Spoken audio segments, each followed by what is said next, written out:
Kepada ibu-ibu yang masih berada di luar, kami mohon masuk di sebelah utara.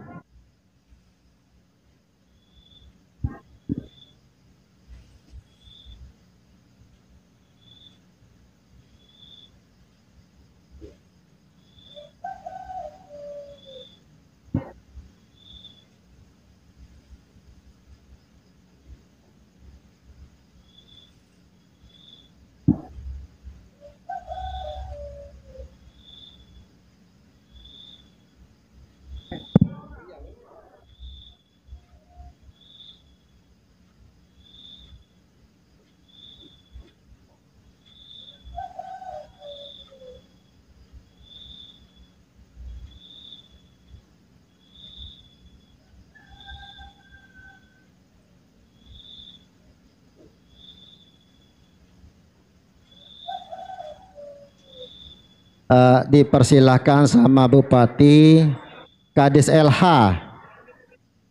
Kadis BPBD, diperiksa oleh Bupati ini. Mohon di depan. Kadis Lingkungan Hidup,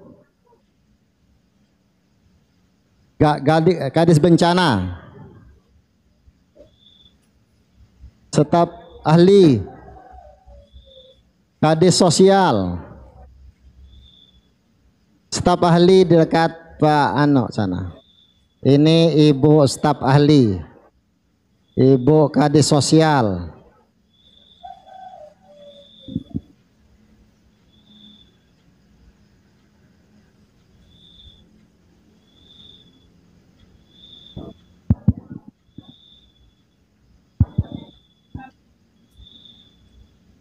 Bismillahirrahmanirrahim. Assalamualaikum warahmatullahi wabarakatuh.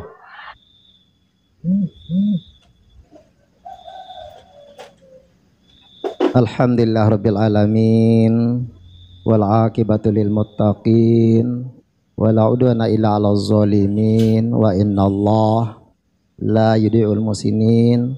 Allahumma shalli ala sayidina Muhammadin wa ala alihi wa sahbihi ajma'in wa ba'd. Yang kami hormati muliakan Bapak Bupati Sumbawa Barat, Bapak Ibu staf ahli, Bapak asisten, Bapak Ibu pimpinan OPD CKSB,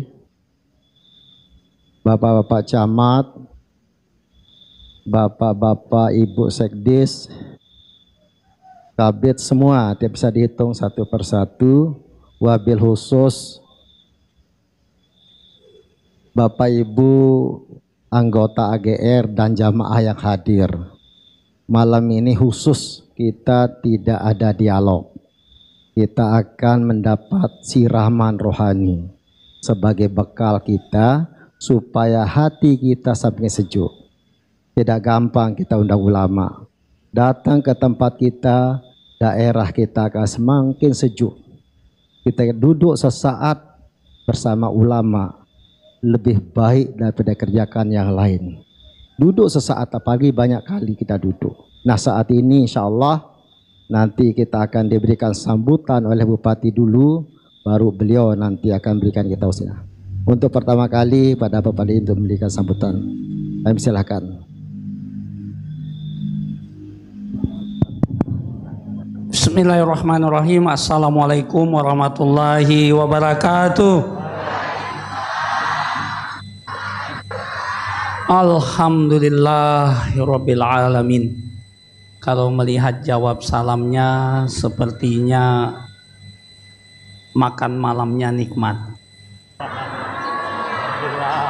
Jangan lupa alhamdulillah.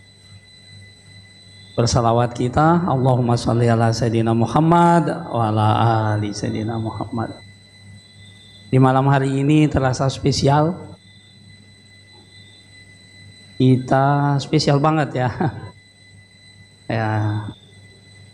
Di forum yasinan malam ini kita mengundang tamu Al-Mukarram Dr.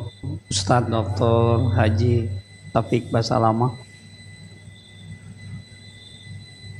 Beliau kita undang ke kabupaten kita ini sebagai bagian dari rangkaian hari ulang tahun Kabupaten Sumbawa Barat yang ke-22. Insya Allah beliau sampai besok malam ini dengan kita di Forum Yasinan, besok tabligh akbar di Masjid Agung Darussalam. Beliau juga lanjut akan menjadi khatib di sholat Jumat di Masjid Agung. Setelah itu beliau akan mengisi tausiah juga di Kabupaten Sumbawa. Tadi saya sempat bisik ke beliau, boleh enggak ada interaktifnya seperti kita Forum Yasinan? Beliau jawab boleh. Bagaimana? Pakat? Tapi saya lupa bisik ke beliau juga bahwa biasanya kalau kita Forum Yasinan sampai 2 jam. Lupa saya bisik. Biasanya sampai 2 jam. Jadi kepada Al-Mukarram, kami atas nama pemerintah Sumbawa Barat menyampaikan selamat datang di kabupaten kami. Insya Allah kabupaten kami punya mutu, kalau bupati pertama dulu peradaban fitrah, yang setelah beliau bupati yang kedua dengan gotong royong. Nah, di sekarang ini kalau saya tidak salah apa? Maju? Maju luar biasa. Alhamdulillah. Jadi mohon berkenan kita diberikan siraman rohani untuk pengingat bagi kita, dan juga insya Allah ini menjadi bekal baik dalam kita menjalani pengabdian kita, tanggung jawab kita, dan terutama sekali dalam menjalani kehidupan kita yang semoga kehidupan kita diridhoi Allah Subhanahu wa taala. Amin ya rabbal alamin.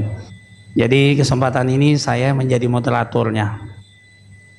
Untuk itu waktu dan tempat, kalau saya akan membacakan portofolio beliau atau riwayat perjalanan hidup beliau, saya bingung mau baca dari mana sampai di mana. Nanti beliau mungkin juga sekalian bisa sedikit memperkenalkan diri. Mohon berkenan kepada Al Ustadz untuk bisa mengambil alih. Mengambil alih. Terima kasih, kita menyimak bersama. Sebentar Al Ustadz, tunggu selesai yang antar jajan ini. Di narang le di insa. Terima kasih. Silakan. Assalamualaikum warahmatullahi wabarakatuh.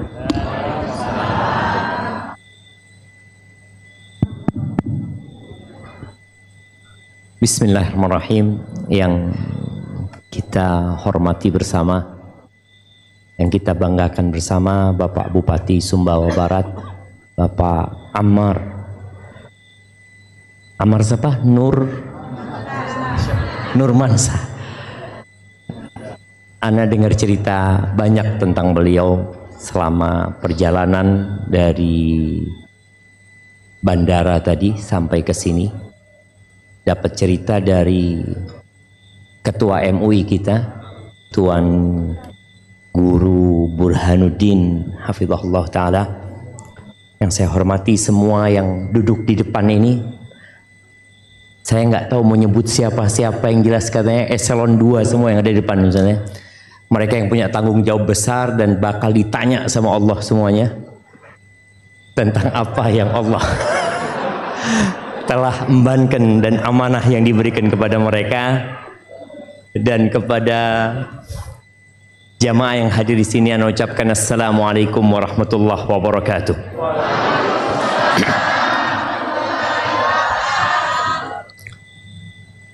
Alhamdulillah alladzi bi ni'matihi tatimmus shalihat. Segala puji bagi Allah Jalla Jalaluh, yang karena nikmatnya kebaikan-kebaikan jadi sempurna. Ana bisa sampai ke tempat ini, ya ana nggak tahu, kok tahu-tahu ana diundang ke sini. Ana terima kasih kepada Bapak Bupati, Allah lah yang menggerakkan hati beliau. Dan ana disambut dengan baik di tempat ini. Dan ana ingin berterima kasih kepada beliau dan kepada semuanya serta yang hadir. Tapi ketahuilah bahwa semua kebaikan itu dapat dilakukan karena rahmat Allah Azza wa Jalla. Kalau ana lihat di tembok sana ya, maju pendidikan, maju kesehatan, sosial, perikanan, perumahan, UMKM, maju tani, ternak, demi Allah itu tidak akan pernah maju kalau Allah tidak mengizinkannya. Maka semoga kita menjadi hamba-hamba yang senantiasa bersandar kepada Allah dalam semua langkahnya. Maka berusahalah untuk memulai semuanya dengan Bismillah. Allahumma salli wa sallim wa zid wa barik wa an'im ala abdika wa rasulika sayyidina wa maulana wa habibina wa syafi'ina Muhammad wa ala alihi wa ashabi ajma'in. Malam ini malam Jumat. Malam Jumat itu malam yang paling indah, disebut Sayyidul Ayyam, hari yang paling mulia. Siapa yang mau menyebutkan 5 keutamaan hari Jumat? Nanti ada hadiahnya dari Bapak Bupati yang bisa jawab. Nah, itu Pak Bupati ya. Ketua MUI yang jawab. Oh, ketua. Yang jawab. Oh, yang jawab enggak? Yang jawab jamaah ini. Hadiahnya dari Bapak Bupati. Iya, saya mau menyebutin. Iya, ada yang angkat tangan di sana. Boleh mic-nya dikirimkan ke sana?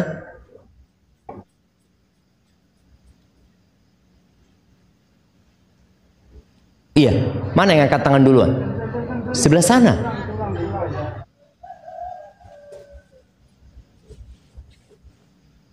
Loh, itu yang di belakang. Bismillahirrahmanirrahim. Assalamualaikum warahmatullahi wabarakatuh. Waalaikumsalam warahmatullahi wabarakatuh. Memperkenalkan nama saya Rahima dari Seteluk Tengah. Barakallahu fiik. Keutamaan hari Jumat satu saja. 5. Satu aja yang saya jawab. Yang pertama, satu aja yang mau jawab. Saya. Cuma satu jawab. Bisa?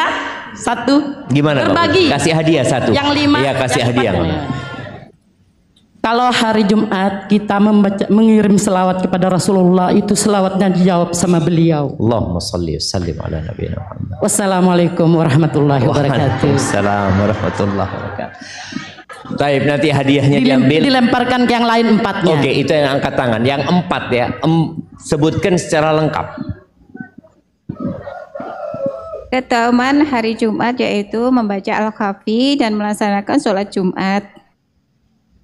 Iya, gini, pertanyaannya itu bukan amalan hari Jumat. Dihapusnya dosa-dosa di hari Jumat. Dihapusnya dosa-dosa hari Jumat. Nah, dari Jumat ke Jumat itu penghapusan dosa. Oke, nggak apa-apa. Terus lanjut. Ini satu-satu jawabannya. 5 langsung. Sekarang harus 3. Kalau 1 nggak diterima. Assalamualaikum warahmatullahi wabarakatuh. Waalaikumsalam warahmatullahi wabarakatuh. Naam, tafadhali. Pertama, bersedekah, memperbanyak sedekah, berdoa, membaca surat Al-Kahfi, sholat Jumat. Tunggu dulu. Itu amalan hari Jumat.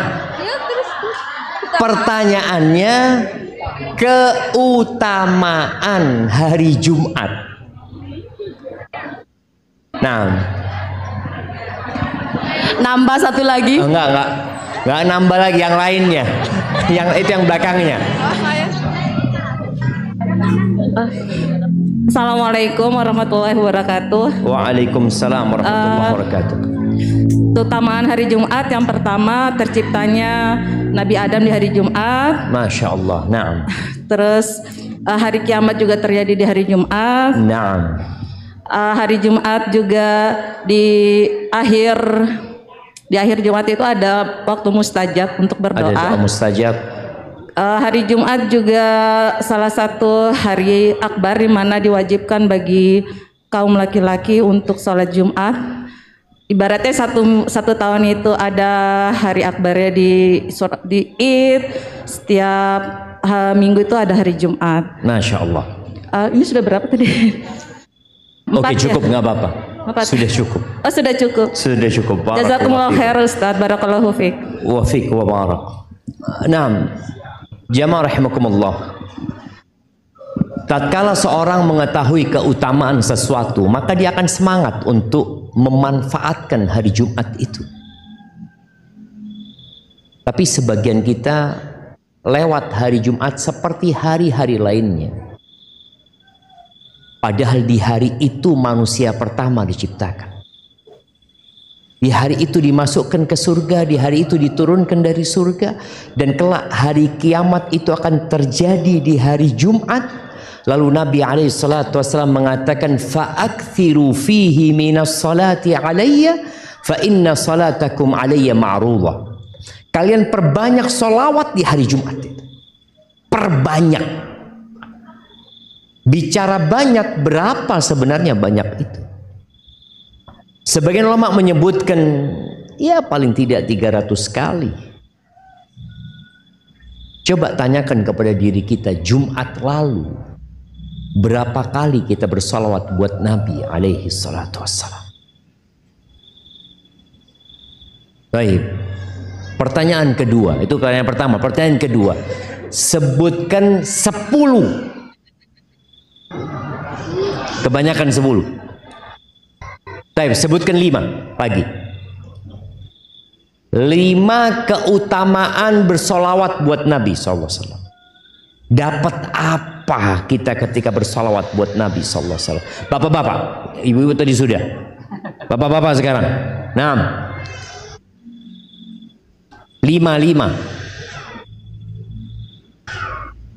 Sebagian ulama menyebutkan 50 keutamaan solawat. Kita cuma minta 5.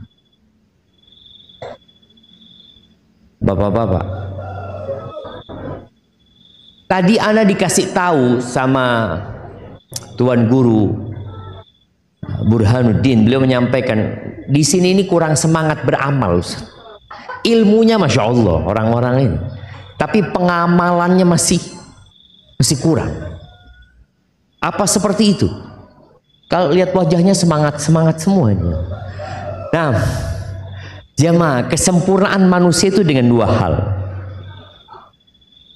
Bihimmatin turaqi, bi'ilmin yubassirhu wa yahdi.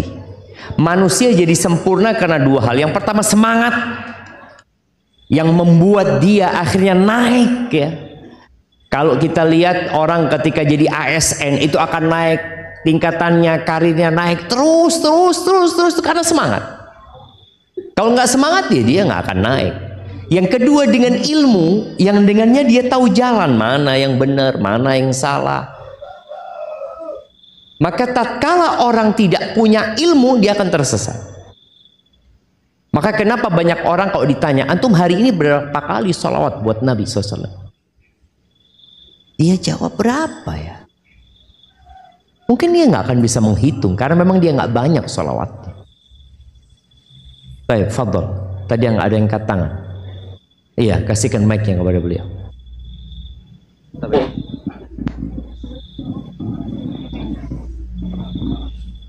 Iya, silakan berdiri, kenalkan dirinya. Bismillah, assalamualaikum warahmatullahi wabarakatuh. Perkenalkan, nama saya Fathan Afifi Firdaus. Saya adalah seorang mahasiswa dari Universitas Islam Negeri Mataram dari Prodi Pendidikan Bahasa Arab. Masya Allah. Ustaz,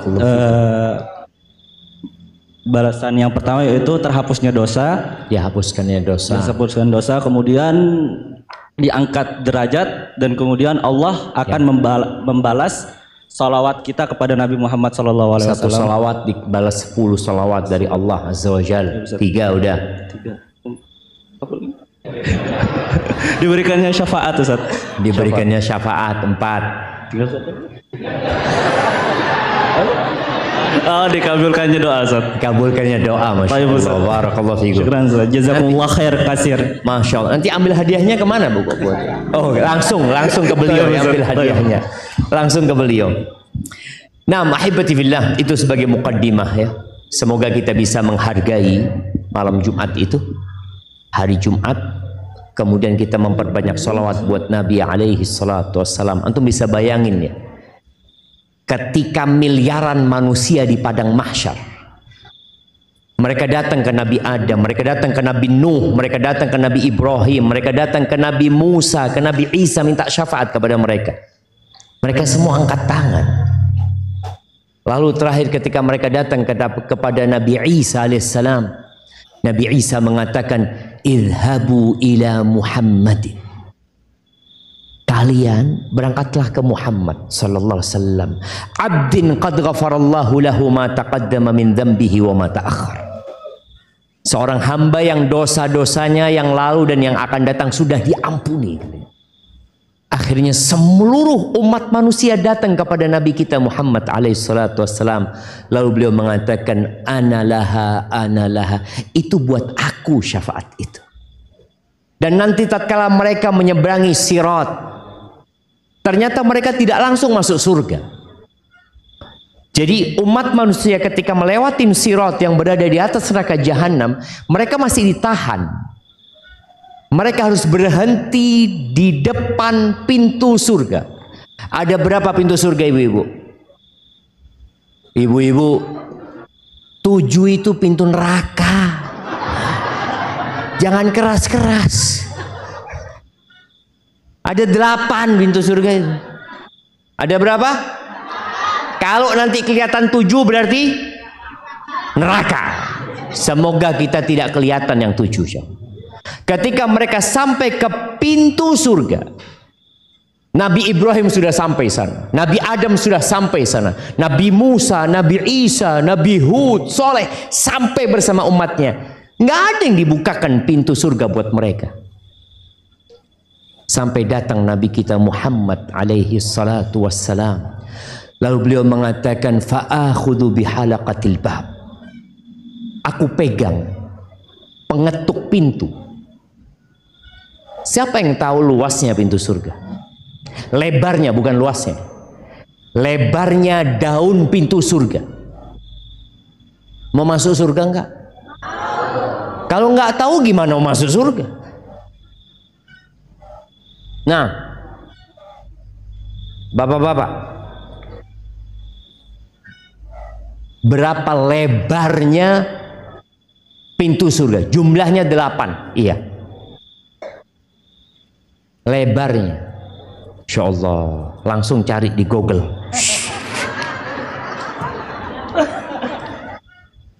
Nah, berapa ibu-ibu? Angkat tangan yang mau jawab. Oke, ada yang angkat tangan di situ. Kasih mic-nya. Ibu camat. Oh, bisa jawab ibu camat ini. Coba kita lihat. Yang mana? Yang depan sini tadi yang angkat tangan.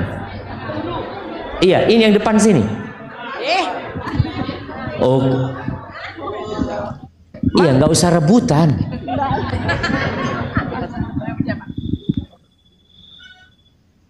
Bismillahirrahmanirrahim. Assalamualaikum warahmatullahi wabarakatuh. Waalaikumsalam warahmatullahi wabarakatuh.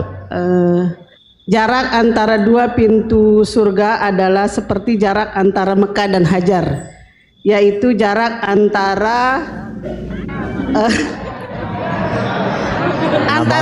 antara Mekah dan Busrah. Berapa kilo? 1.200 km. Ahsanti, Masya Allah. Nggak apa-apa, walaupun nyontek nggak apa-apa, kita kasih hadiah sama. Tapi paling tidak malam ini kita jadi tahu nama pintu surga. Kita itu tiap hari berdoa, Allahumma inni as'alukal jannah wa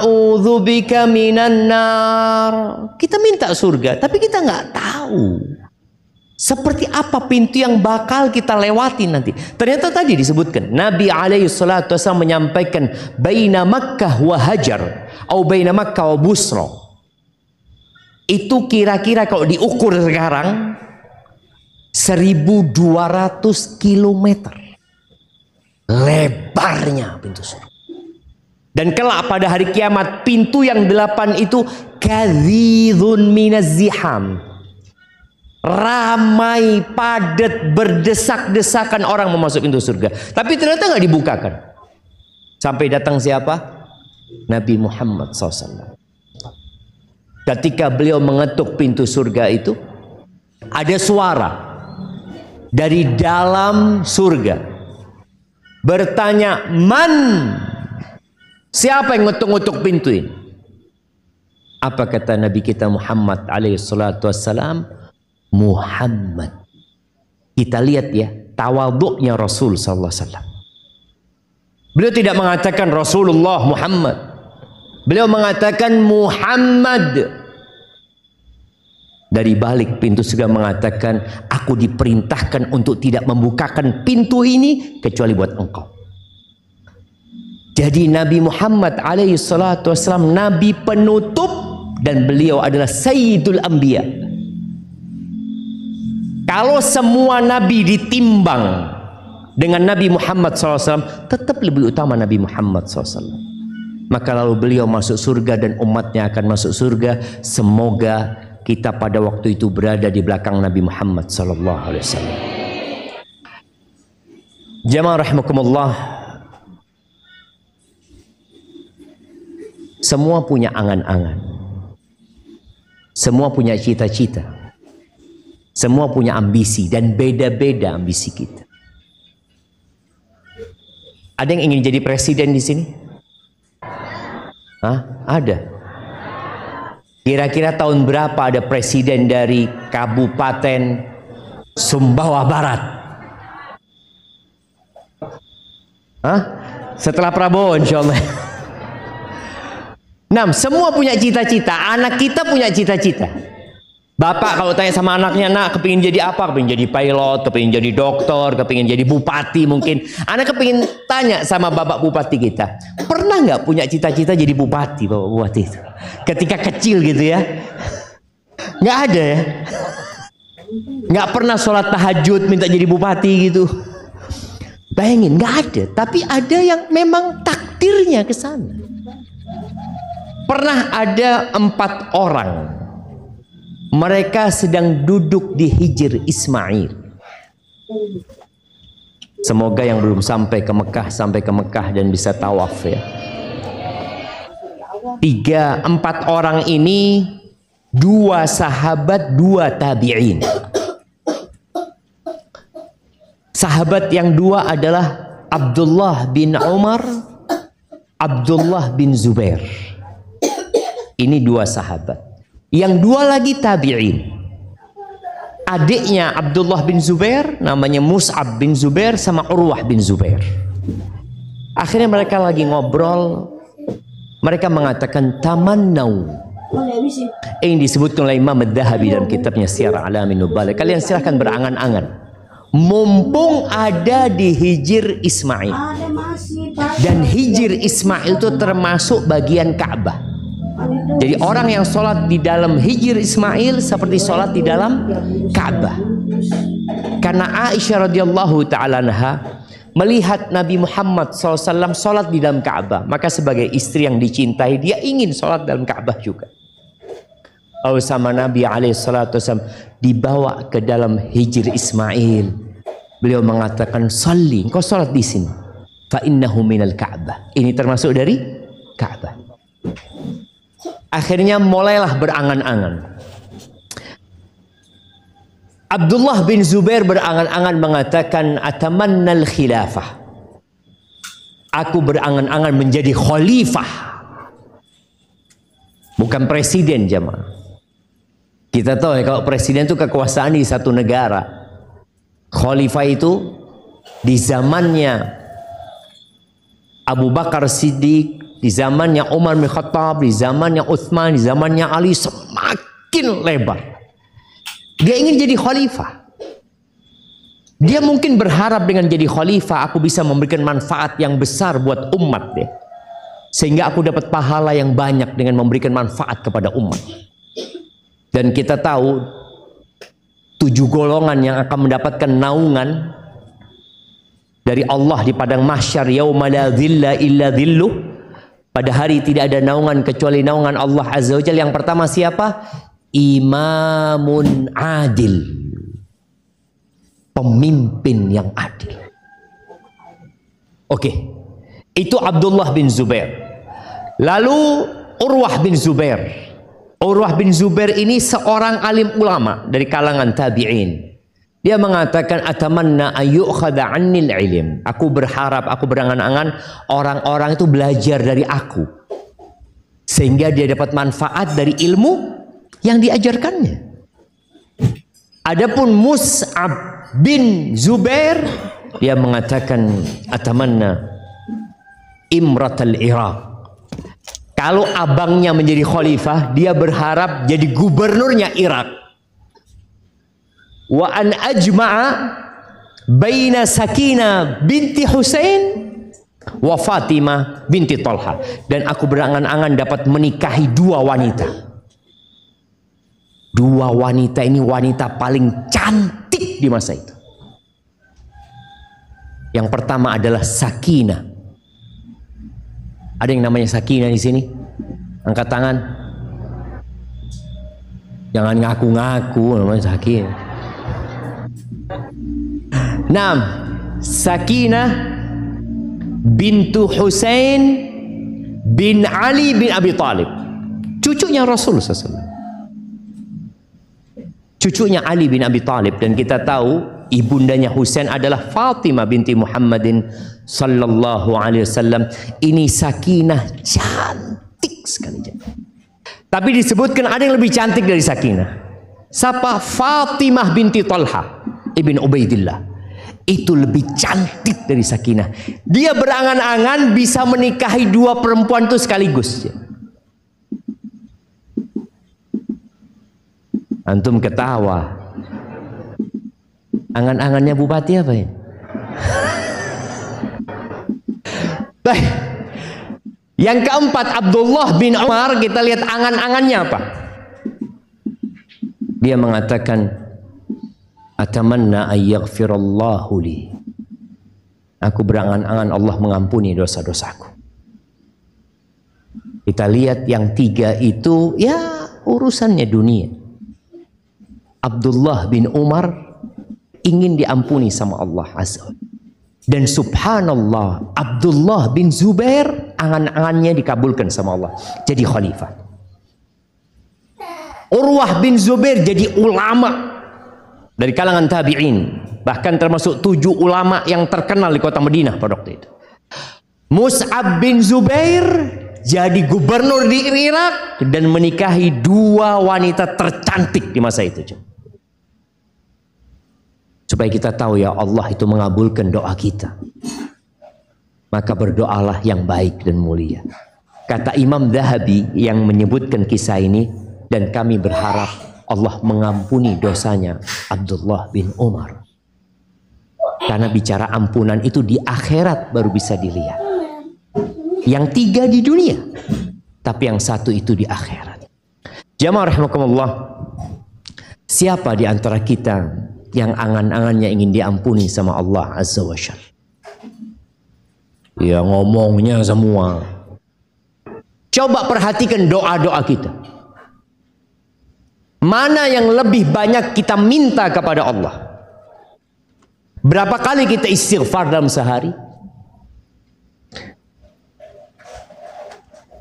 Jamaah, di surat Ali Imran ya, yang punya HP dibuka HP-nya. Yang punya HP dibuka HP-nya. Jangan di kamera ustadznya, dibuka HP-nya, dibuka Al-Qur'annya, buka surat Ali Imran ayat 132, 133, 134, 135. Dibuka di HP-nya supaya antum pulang ada yang dibawa pulang gitu loh. Soalnya kalau kita ngaji dengerin aja dari ustadz, dengerin. Sampai rumah nggak ada yang ingat kadangkala. Apalagi tadi disebutkan di sini ada kelompok agen gotong royong ya. Harapan anak 3 ayat ini antum bawa pulang, sampaikan ke teman-teman yang nggak datang. Kalau ditanya apa yang disampaikan Ustadz nih 3 ayat ini, udah dapat? Udah dapat belum? Oke, siap. Siapa yang mau baca? Tafadhali. Baca sama artinya. Nah, bapak-bapak bacakan sama artinya. Ya Allah. Bapak-bapak, mana yang mau baca? Kasih hadiah nanti. Yang baca dikasih hadiah. Nah, bapak-bapak dulu lah. Kita takut terfitnah dengan suaranya ibu-ibu. Mana? Kasih mic-nya. Mana mic-nya? Panitia? Oh ini mic-nya. Fadhal. Kasihkan ke yang mau baca.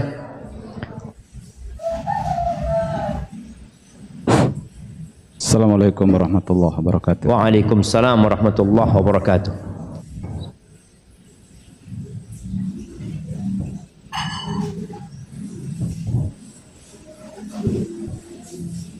Dapat apa enggak? Ali Imran 133. 133. 133, 34, 35. A'udzu billahi minasy syaithanir rajim. Wasari'u ila maghfiratin min rabbikum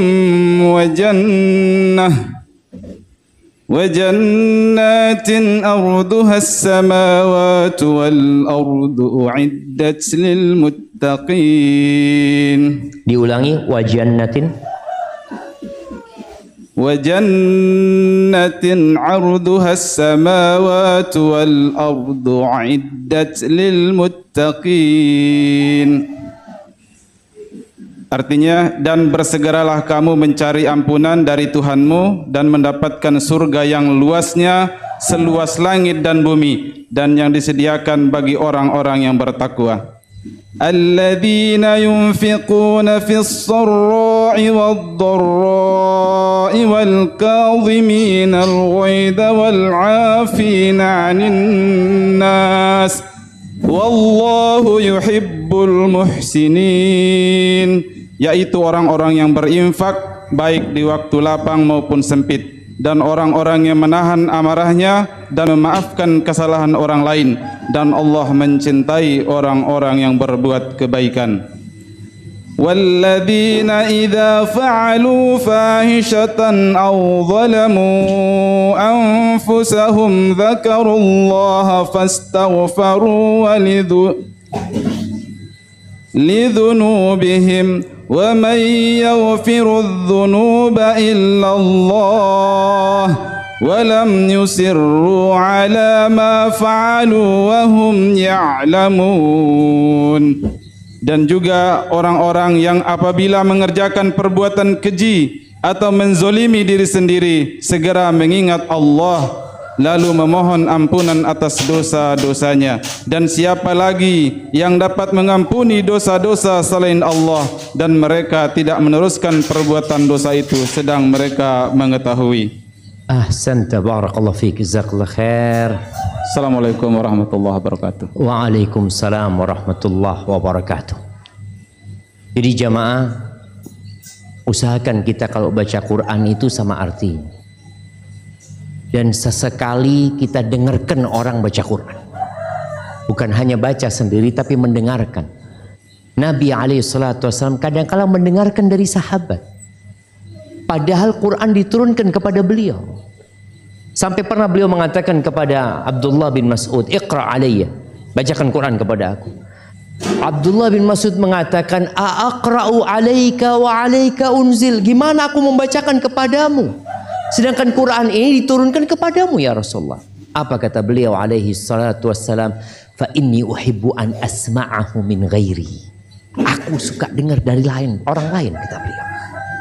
Baik, Allah mengatakan wasari'u, ayo cepetan kalian, ayo segera. Lu kita disuruh segera kemana sama Allah? Ila maghfiratin min rabbikum, menuju kepada ampunan dari Tuhan kalian. Allah nggak bicara segera ke surga, segera menuju kepada ampunan. Ini pertanda bahwa kita nggak akan masuk surga, dan memang tidak akan ada satupun yang masuk surga dengan amalannya. Orang itu masuk surga karena rahmat Allah dan ampunannya. Rasulullah sallallahu alaihi wasallam mengatakan, la yadkhulu ahadukumul jannah bi amalih. Nggak ada seorang pun di antara kalian yang masuk surga dengan amalannya. Hatta anta ya Rasulullah, sampai engkau ya Rasulullah sallallahu alaihi wasallam. Apa kata beliau alaihi salatu wasallam? Hatta ana, sampai aku pun tidak akan masuk surga dengan amalanku. Illa an yataghammadani Allahu bi rahmatih, kecuali Allah membungkusku dengan rahmatnya baru masuk surga. Maka jangan ada yang ujub sama amalannya. Jangan ada yang merasa sudah banyak amalannya. Kullu bani Adam khata'. Semua anak Adam itu pelaku dosa. Makanya kalau kita lihat Abu Bakar tuh dijamin masuk surga. Beliau alaihi salatu wasallam pernah mengatakan, man asbaha minkumul yawma sha'iman, siapa yang hari ini puasa? Kata Abu Bakar, aku. Siapa yang hari ini bersedekah? Kata Abu Bakar, aku. Siapa yang hari ini mengantarkan jenazah? Kata Abu Bakar, aku. Siapa yang hari ini membesuk orang sakit? Kata Abu Bakar, ana. Lalu Nabi SAW mengatakan, majtama'na fi mri'in illa dakhalal jannah. Tidaklah 4 sifat ini terkumpul di diri seseorang melainkan dia masuk surga. Tapi suatu hari Abu Bakar datang menjumpai Nabi SAW mengatakan, ya Rasulullah, alimni du'aan aqra'hu fi salati. Ajarkan kepada aku doa yang aku baca saat aku sholat.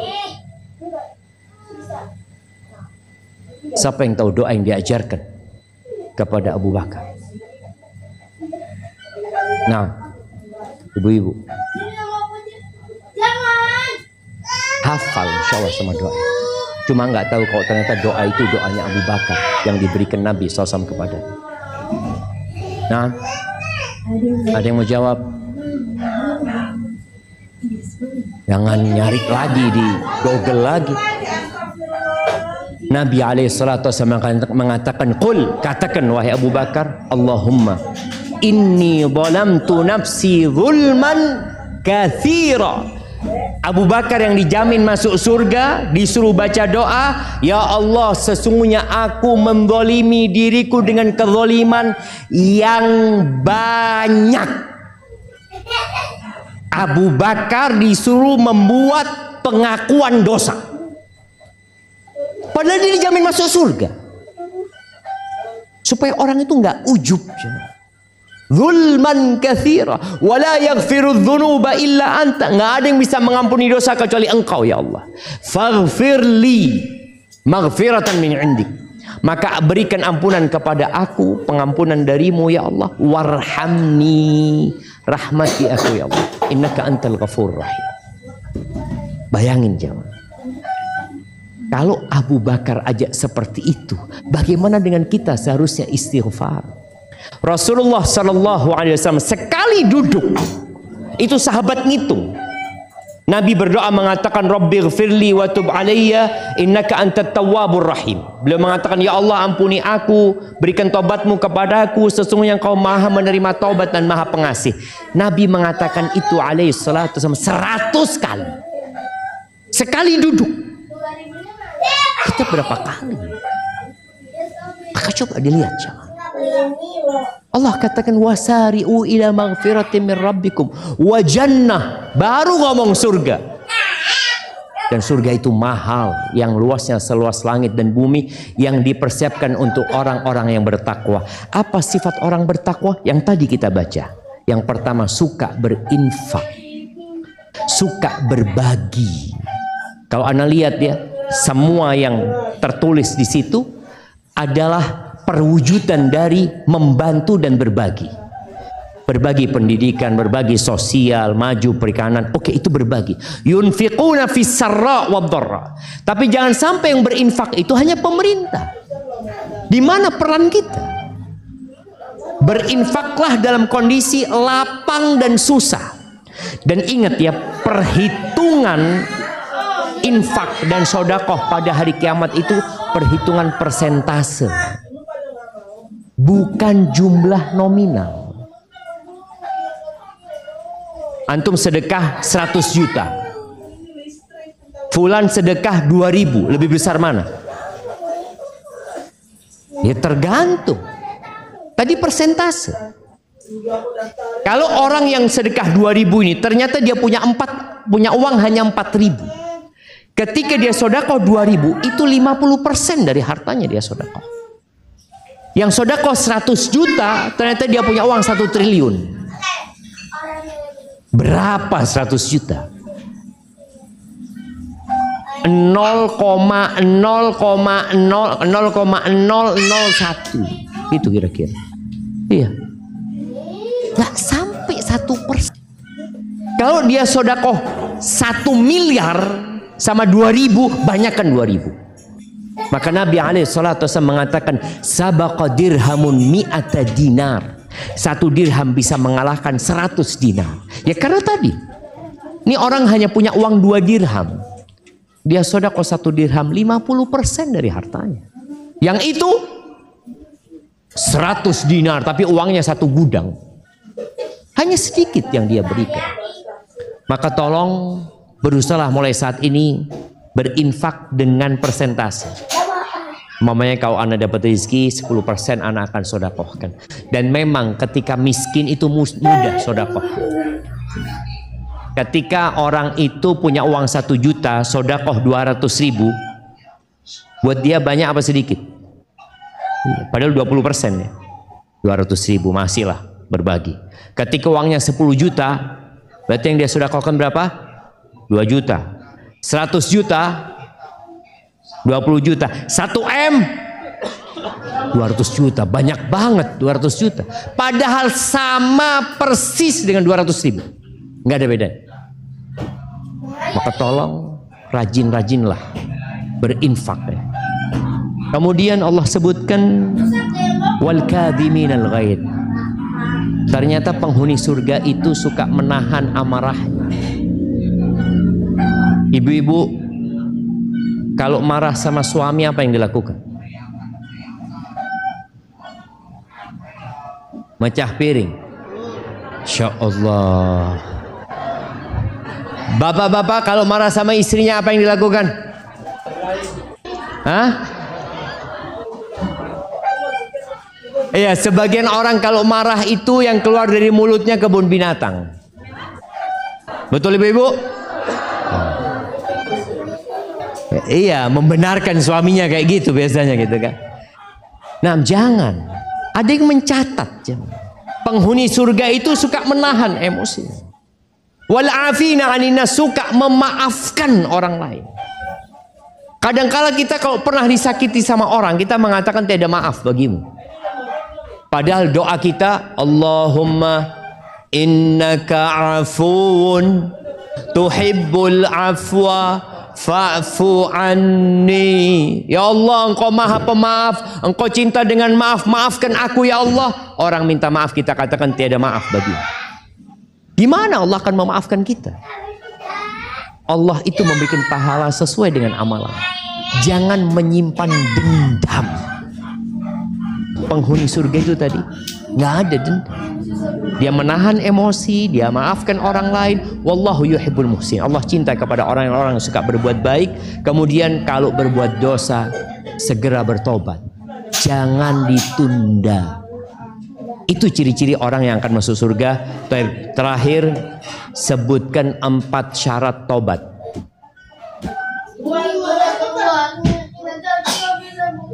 4 syarat taubat. Nah, ibu-ibu, bapak-bapak, ibu-ibu sekarang, nggak perlu nyontek jamaah. Kita pernah melakukan tobat apa enggak? Nah, Belum dapat jawabannya. Oke, kasihkan mic-nya. Mana mic-nya? 4 syarat taubat. Nah, tafadhal.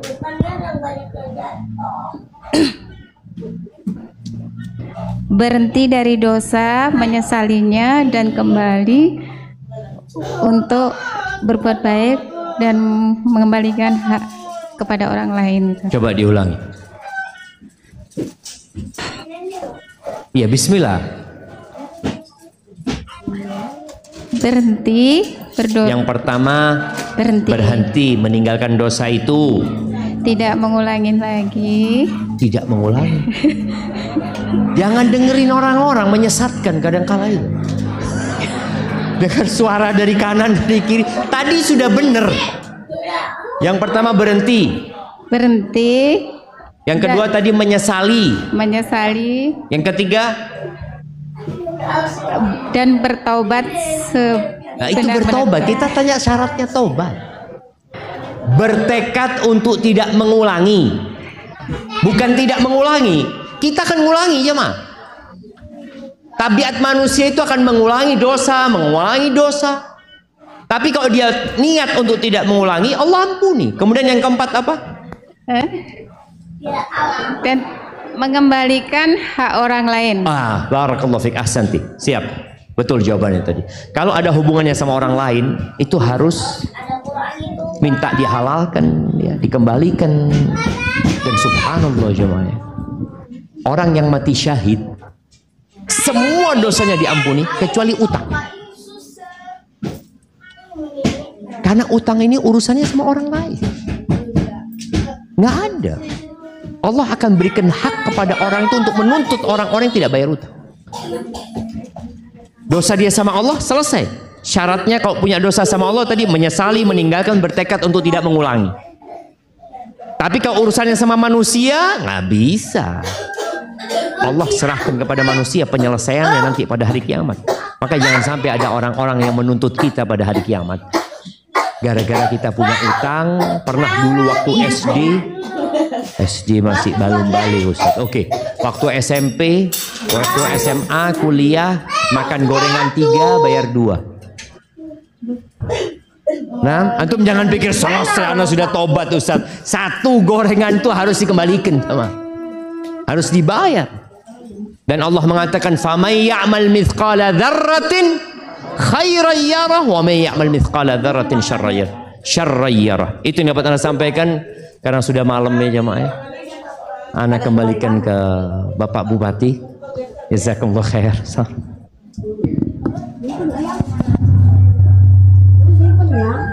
Ini rasa apa, Abon? Ini mengembalikan mic ini pas lagi ngunyah.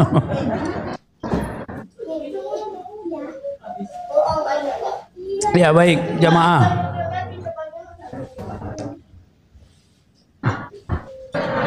Enggak, ustadznya bukan saya. Ya baik, luar biasa. Kita diberi kesempatan interaktif. Saya bagi dulu ke 4 ya. Semoga cukup 4 saja. Dari ibu-ibu 2, dari bapak-bapak 2. Saya silakan yang ibu-ibu dulu. Ada yang ingin bertanya, ada yang ingin curhat, ada yang ingin berguru. Bingung apa mau ditanya ya. Bapak-bapak.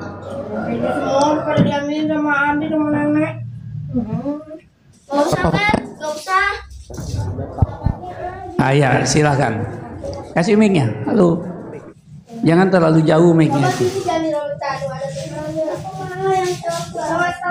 Berdiri Ustaz. Berdiri supaya dikenal. Pegang aja bukunya, Anda Bapak, baca aja. Bismillahirrahmanirrahim. Assalamualaikum warahmatullahi wabarakatuh. Perkenalkan, nama saya Indra Jalaluddin. Saya asli Teluk, tapi alhamdulillah saya ngekos di Teliwang, cari nafkah di sini. Pertanyaannya tadi yang disampaikan oleh Ustadz, masalahnya syaratnya taubat, dari ada beberapa poin. untuk mengembalikan hak orang lain. Gimana kalau orang tersebut sudah meninggal, Ustaz? Gimana cara kita untuk mengembalikan hak tersebut? Apakah kita untuk mengembalikannya untuk bersedekah atau berinfak kepada saudara kita sesama muslim? Mungkin itu, Ustaz. Assalamualaikum warahmatullahi wabarakatuh. Yang kedua?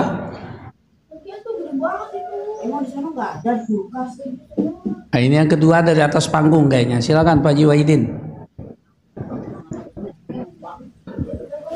Silakan. Itu kasih mic. So bungkak Gus. So bungkak.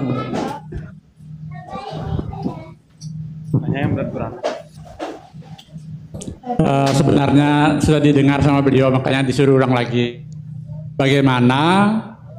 Bismillahirrahmanirrahim. Assalamualaikum warahmatullahi wabarakatuh. Waalaikumsalam warahmatullahi wabarakatuh.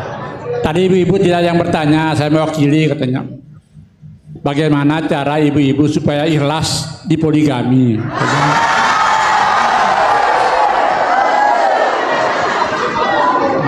Ya, baik, terima kasih. Langsung buang mic. Maaf, mana istri beliau hadir enggak? Oh, itu. Ibu-ibu kuotanya 2 pertanyaan, enggak ada yang ambil kuota? Iya.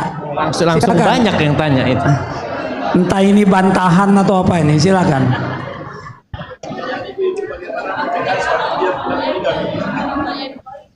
Ayo cepat, ya. Bismillahirrahmanirrahim. Assalamualaikum. Pendek ya, pendek, padat. Waalaikumsalam warahmatullahi wabarakatuh. Iya. Salah satu ada ahli surga tadi yaitu suka menahan amarah atau emosi. Kadang-kadang kalau kita ibu-ibu ini cepat sekali emosinya, Pak. Bagaimana caranya agar ketika kita ketika datang amarah itu cepat-cepat reda gitu, Pak. Marah sama siapa Ibu? Sama anak, sama suami gitu. Oke, siap. Terima kasih. Assalamualaikum warahmatullahi wabarakatuh. Satu lagi, terakhir. Ayo diopor mic-nya. Nah. Ya. Assalamualaikum warahmatullahi wabarakatuh. Waalaikumsalam. Oh dulu siapa minta? Ubi dengan Linja. Oh, saya mau bertanya padahal. Ubi dengan Linja. Ya, silakan. Bismillahirrahmanirrahim. Assalamualaikum warahmatullahi wabarakatuh. Waalaikumsalam warahmatullahi wabarakatuh. Afwan Ustadz, minta tipsnya bagaimana cara melapangkan hati untuk memaafkan kesalahan yang orang perbuat kepada kita. Kita sudah berusaha, tetapi jangan nangis Ibu, nanti nangisnya. Sudah berusaha sekuat tenaga untuk melupakan, memaafkan kesalahan orang lain, tetapi selalu saja hadir. Afwan, terima kasih. Wassalamualaikum warahmatullahi wabarakatuh. Yang pertama tadi tidak ketemu kemana mengembalikan hak. Yang kedua tadi mohon maaf poligami. Yang ketiga tadi menahan amarah. Yang keempat apa istilahnya lapang dada, memaafkan. Monggo Ustaz. Jazakallahu khair, Allah barik fikum ya. Ya, pertanyaan-pertanyaan yang menarik ya. Berkaitan dengan dosa. Tadi kita memang harus khawatir dengan dosa-dosa kita. Jangan pernah merasa aman. Apalagi kalau sudah berkaitan dengan orang lain. Jangan pernah berpikir mungkin saya sudah dimaafkan. Mungkin dia sudah ikhlas, jangan. Kalau sudah berkaitan dengan hak, manusia itu bakhil.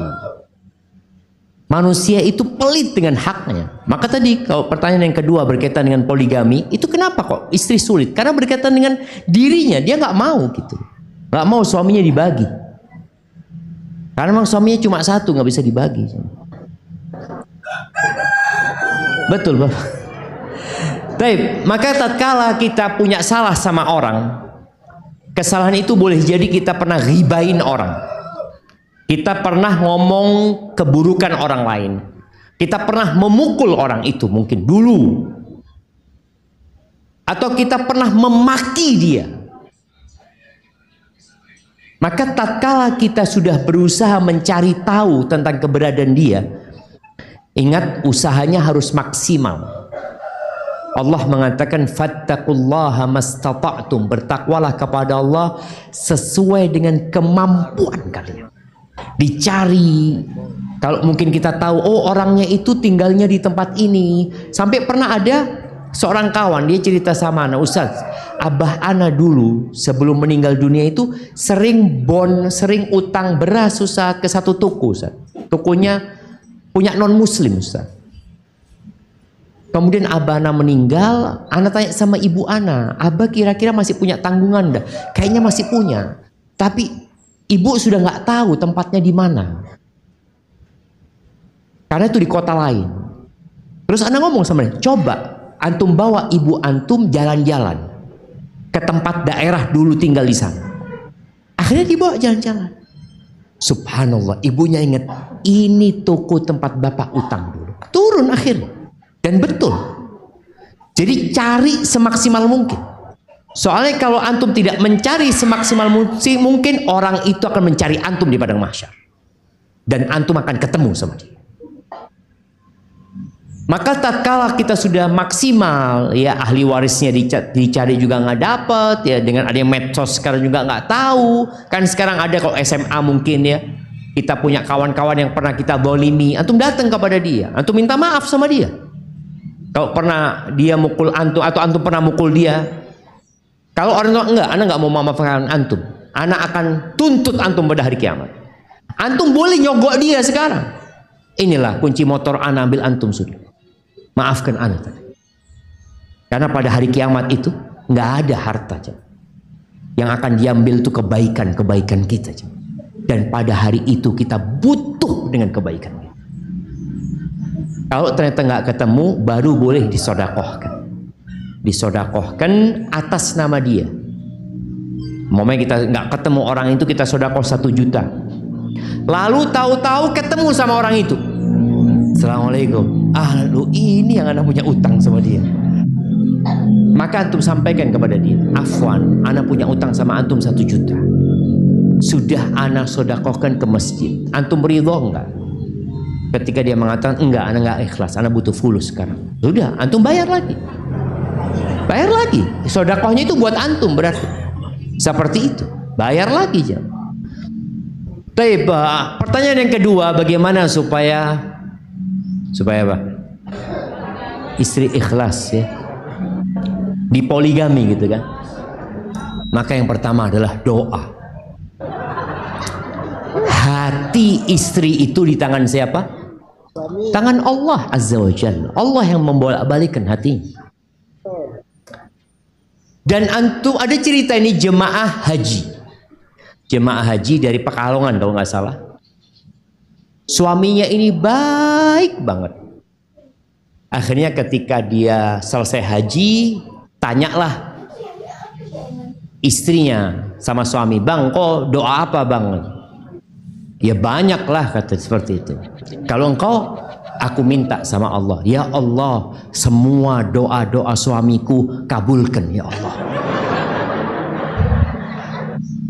Suaminya ngomong, bener Dik, kata dia. Iya kata dia.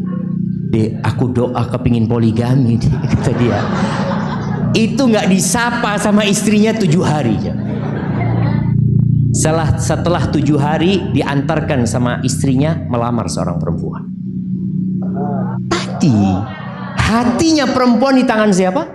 Allah. Maka kalau bicara bagaimana supaya perempuan itu doa terus, minta sama Allah, nangis, tahajud, puasa, begitu ya. Kemudian yang kedua jamaah, ini bagi suami-suami ya, tolong berbuat baiklah sama istri. Ada cerita benar, ada seorang istri kemarin jumpain anak dia sama suaminya. Sang istri ini ngomong, anak Ustaz nggak ikhlas ya suami anak poligami, tapi subhanallah Ustaz, suami anak itu baik sekali Ustaz. Anak minta 1 dikasih 10 sama dia Ustaz. Setelah anak berpikir, anak terlalu egois.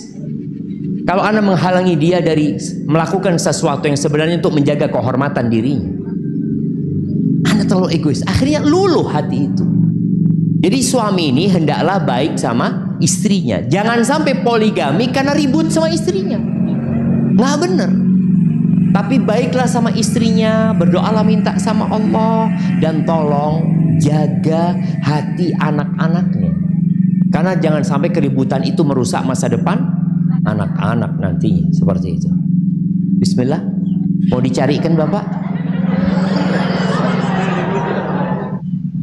Baik, itu yang kedua. Yang ketiga berkaitan dengan apa tadi? Menahan amarah, menahan amarah. Iya.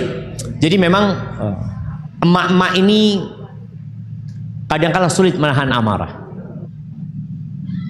Yang paling jadi korbannya dia adalah anak-anak. Anak-anak itu korbannya emak-emak. Kadang-kala mama ini sampai berbicara, kalau bisa nak aku masukkan lagi engkau nak. Karena dia nggak kuat gitu loh sama anaknya. Sang anak juga sebenarnya ngomong, kalau bisa aku ganti emak, kata dia. Itu terjadi jemaah. Bagaimana supaya bisa nahan amarah? Yang tadi, ketahuilah bahwa penghuni surga itu bukan pemarah. Dan ketika ada seorang sahabat datang kepada Nabi SAW minta nasihat, ya Rasulullah awsini, kasih aku nasihat. Kata Nabi SAW, la taghdab, kau jangan marah.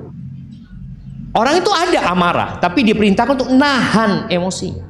Tahan, ketika kau marah, tahan emosimu. Nabi SAW mengatakan, idza ghadiba ahadukum falyaskut, kalau marah, diem. Karena kalau ngomong, suami bisa menceraikan istrinya. Ketika dia marah, sang ibu bisa melaknat anaknya. Dan itu berbahaya buat anaknya. Kesian anaknya kalau dilaknat. Ada seorang bapak yang marah sama anaknya, lalu dia mengatakan, nak semoga engkau nggak pulang lagi nak. Malam itu tabrakan mati nak. Jangan mendoakan keburukan atas diri kalian dan keluarga kalian. Boleh jadi ada malaikat yang mengaminkan. Maka ketika marah kita nggak bisa ngontrol omongan kita. Maka kata Nabi SAW, falyaskut, diam. Tapi nggak bisa, anak ingin berbicara. Oke, boleh berbicara. Apa yang dibicarakan? Katakan a'udzubillahi minasyaitonir rajim. Kalau harus ngomong a'udzubillahi minasyaitonir rajim. Kalau engkau masih marah dalam kondisi berdiri, duduk. Duduk masih marah, rebahan. Ketika masih marah, kadang-kala kita harus selain pindah posisi, pindah tempat kadang-kala. Kalau tetap, ambil wudu. Maka berusaha untuk menahan emosinya. Dan ya mengingat janji Allah akan dimasukkan ke surganya. Dan ini lanjut ke pertanyaan keempat ya. Jadi kadang-kala amarah itu perlu diakhiri dengan memaafkan. Subhanallah, kita tahu Nabi Muhammad SAW itu disakiti oleh kaumnya. Beliau diusir dari kota Mekah. Beliau berangkat ke Taif. Di Taif diusir, dilemparin batu seperti anjing. Sallallahu alaihi wasallam. Bayangin ya. Beliau ada manusia yang paling dicintai Allah Azza wa Jalla. Tidak pernah bumi ini diinjak oleh kaki yang lebih mulia daripada kaki Nabi SAW. Nabi dilemparin batu sampai luka-luka kaki. Ketika datang malaikat Jibril mengatakan kepada Rasul sallallahu alaihi wasallam, "Ya Muhammad, innallaha qad ba'atha ilaika malakal jibal lita'murahu bima syi'ta." Allah mengirimkan kepadamu malaikat penunggu gunung agar engkau perintahkan kepada dia apa saja yang kau mau. Malaikat penjaga gunung ini menawarkan, gimana kalau aku timpakan 2 gunung kepada penduduk Taif atau penduduk Makkah? Apakah Nabi mengatakan, aku sakit hati, ya sudah selesai? Enggak. Kita kalau sakit hati akan benci sama orang itu, akan benci sama orang tuanya orang itu, akan benci sama anak keturunannya orang itu. Nabi SAW mengatakan, bal arju an yukhrijallahu min aslabihim man ya'budullah wa la yusyrik bihi syai'an. Aku berharap Allah keluarkan dari sulbi-sulbi mereka generasi yang mentauhidkan Allah dan tidak menyekutukan Allah dengan sesuatu apapun. Dimaafkan mereka. Pada waktu Nabi SAW berhasil menaklukkan kota Mekah, 2.000 orang itu yang menyakiti Nabi, yang mengeluarkan Nabi dari kota Mekah sallallahu alaihi wasallam, yang memerangi Nabi di kota Madinah. Ketika Nabi berhasil menguasai mereka dan dapat membunuh mereka semua, Nabi SAW mengatakan, idhabu fa antum tulaqa. Kalian silakan pergi semua, kalian bebas, nggak ada celaan buat kalian. Maka tadi buat yang sulit untuk memaafkan, engkau dapat apa dengan menyimpan dendam? Dapat apa? Yang ada sakit hati. Kita tuh kalau ada duri di kaki kita, kita akan keluarkan itu duri. Bagaimana kalau duri itu ada di dada kita? Kita biarkan. Maka berusaha untuk memaafkan. Bagaimana caranya? Ya berharap Allah memaafkan kita. Dan jangan sok suci ya. Jangan merasa kita tidak pernah menyakiti orang lain. Boleh jadi ada orang-orang yang kita sakiti tapi kita tidak merasa. Dengan cara kita memaafkan orang lain, semoga orang-orang itu memaafkan kita dan Allah memaafkan kita. Dan engkau rasakan ya, memang orang itu boleh tidak memaafkan, boleh. Aku akan tuntut dia hari kiamat, boleh. Tapi kalau engkau maafkan, kata Allah Azza wa Jalla, faman afa wa aslaha fa ajruhu 'ala Allah. Barang siapa yang memaafkan dan memperbaiki, pahalanya Allah yang nanggung. Jadi engkau mau nuntut atau mau dikasih pahala yang tanpa batasan sama Allah Azza wa Jalla. Itu mungkin, dan berusaha ya, kata Allah Azza wa Jalla, fa'fu anhum.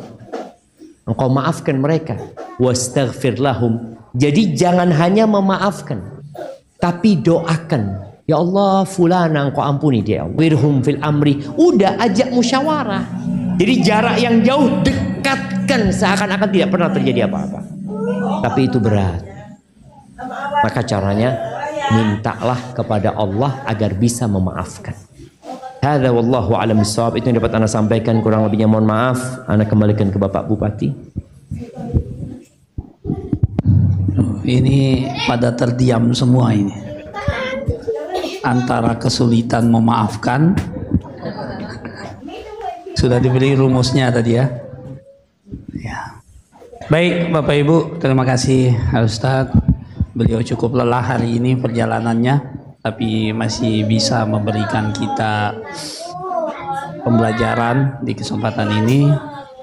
Dan semoga apa yang beliau sampaikan bisa menjadi tambahan bekal kita, terutama sekali urusan maaf-memaafkan dan urusan hati ini, kecuali yang urusan poligami ya, sulit pertimbangan ya. Dan sekaligus di kesempatan ini juga saya mengundang kita semua, insya Allah besok kita tabligh akbar di Masjid Agung Darussalam. Angkat tangan yang bisa hadir. Oh, saya kan menanyakan yang bisa hadir, saya menanyakan tidak bisa. Insya Allah kita semua hadir ya. Baik, terima kasih atas kebersamaan kita, terima kasih atas kesempatan ini. Bagi yang jauh, hati-hati pulangnya. Apalagi yang dekat harus lebih berhati-hati, jangan terburu-buru. Semoga kita semua selalu dalam lindungan Allah sampai kita di rumah masing-masing. Selanjutnya saya kembalikan kepada Al-Mukarram. Kecil aku susah, Pak. Kalau beliau ini spesialis poligami kan.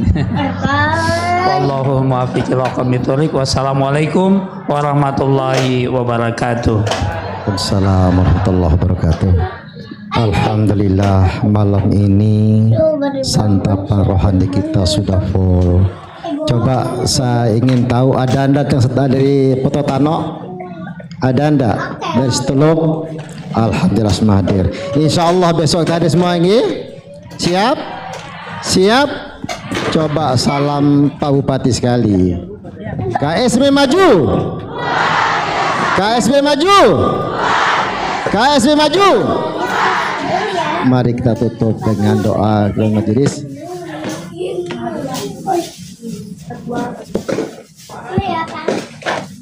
Oh, yang dapat hadiah tadi, maju ke depan. Oh, nanti setelah kita tutup, kita nanti maju ke depan yang dua itu ya, nanti akan dikasih hadiah. Mari kita sama tutup dengan baca hamdalah. Alhamdulillahirabbil alamin. Wassalamualaikum warahmatullahi wabarakatuh.